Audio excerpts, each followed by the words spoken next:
What are Yeah, your thoughts on the Panama game, especially with the formation change by yeah, the Vasco? tactical shift, and it all sort of revolved around Luis Romo, which is this intriguing player in terms of what he can offer you as a central defender, libero, what he can offer you as a midfielder. And it's been interesting hearing, different tables and analysis from other people. And when you look at Romo has been an integral part of two of the teams that have really gotten a lot of attention in Liga MX, Milito's Chivas and Anselmi's Cruz Azul. And it's a lot of the football revolved around the figurehead of Romo. No, and one time I joked that Romo reminded me a lot of Yaya Toure, who played in Barca, Man City, and actually Yaya played with Milito.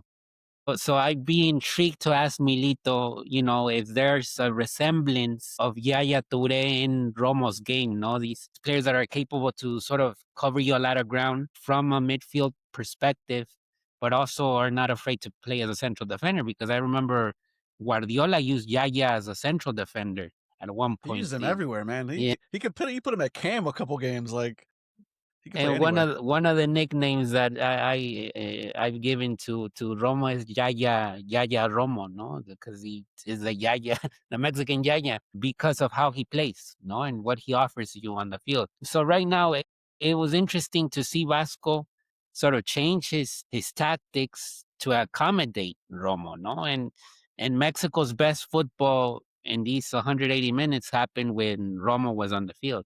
No, the proactivity, movement of the ball, even leadership qualities.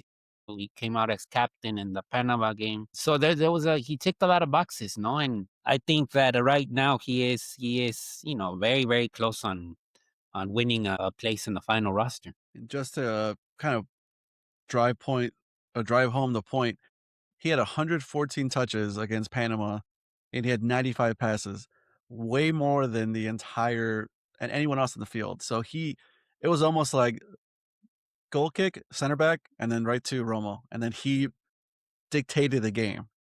Yeah, it's kind of interesting to see him. Yeah, if you'd have told me like 12 months ago, 18 months ago, I'd been like, yeah, Romo, we got to phase him out. He's too slow. He's a good Mm. passer. He's too slow. But in this libero role, he just fits, and he gives whoa, sorry. He gives Vasco another dimension, almost like another reason, like to say, hey, you should really try this 3-man back line with the 2 wing backs. Yeah, because you also have Lira who can also play that role because he's done it in Cruz Azul.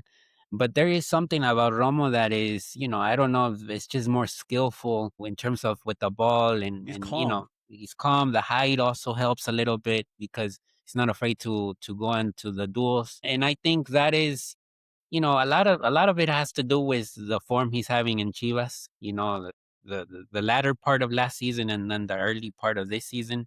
Yeah, I think you have to combine those.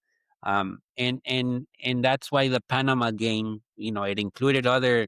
Even I think Piojo Alvarado, even though there wasn't a goal or anything, it's the most active I've seen him on the field, sort of asking for the ball, where to move. But it's because he was so in tune with the rest of his teammates, which were predominantly Chivas, Richie, Res, Romo, the goalkeeper, Tala. All those made Piojo feel a little bit more comfortable. It's like, this is my setting, so I have to take advantage of it. I mean, it doesn't get easier than that.